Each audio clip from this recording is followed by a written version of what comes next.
a question from Daryl. Daryl says, is there any way a body corporate committee can compel a building manager to perform certain duties, e.g. introduction of a pet register as voted for at previous AGMs? The manager refuses to do anything about that and other duties, and the committee sit on their hands. So, importantly, I think caretaking service providers or building managers, on-site managers, the name of those or the description of those groups can be different. But in effect, I think Daryl's referring to a building manager being a person or a company who provides caretaking services for the site. Those are generally long-term fixed agreements between the body corporate and a service provider. And so it's very difficult for a body corporate to change the duties under those agreements unless the caretaker also agrees.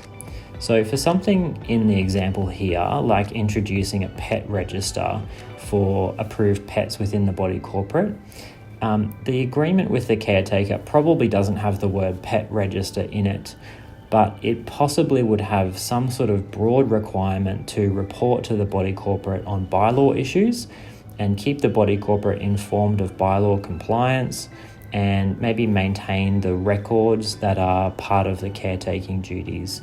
So to me, it seems reasonable if a body corporate has a pet register that the caretaker be the holder of that pet register, and then keep it up to date as various pets move in and out of the property, and provide information about pets and pet compliance to the committee when requested. So if the body corporate in a general sense has something that it wants the building manager to do and the building manager is not doing it, the first question is whether that is within the caretaking agreement. If it is within the caretaking agreement, then the body corporate can enforce the agreement. So the body corporate can say to the caretaker, this is something that is within your agreement, we are therefore paying for this service in advance, and we want the caretaker to provide that service. If something is not in the caretaking agreement and the body corporate wants the caretaker to do it, they would enter into a negotiation with that caretaker. So if the body corporate wants the caretaker to do something that's just totally outside of the current caretaking duties, then the body corporate may ask the caretaker to provide that service, and the caretaker may provide it for an additional fee, or there might be a mutual agreement to adjust the duties list and adjust the pay or adjust some other element of the contract so that that duty becomes part of the agreement.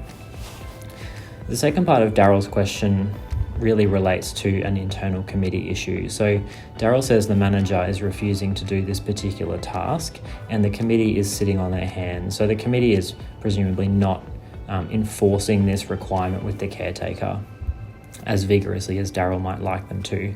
So in that particular situation, Daryl's options are to join the committee. Firstly, all owners are able to join the committee at every AGM. There's a process which owners can use to nominate and be elected to the committee, and they'll be one of those people who then makes those decisions. Or if Daryl's not able to join the committee or is not prepared to join the committee, Daryl might also submit a motion to the AGM to instruct the committee to take a certain action. So the committee is a self-governing body. They decide what they do. But if a body corporate at a general meeting gives an instruction or makes a decision, that authority overrides the committee. So if the body corporate decides at an AGM that they need to issue the caretaker with a notice about, the keeping of a pet register, then that would mean the committee is required to carry out that action. And if the committee does not do that, then those owners would have a reason to make a dispute with the committee on the grounds of a failure to carry out the committee's obligations under the law.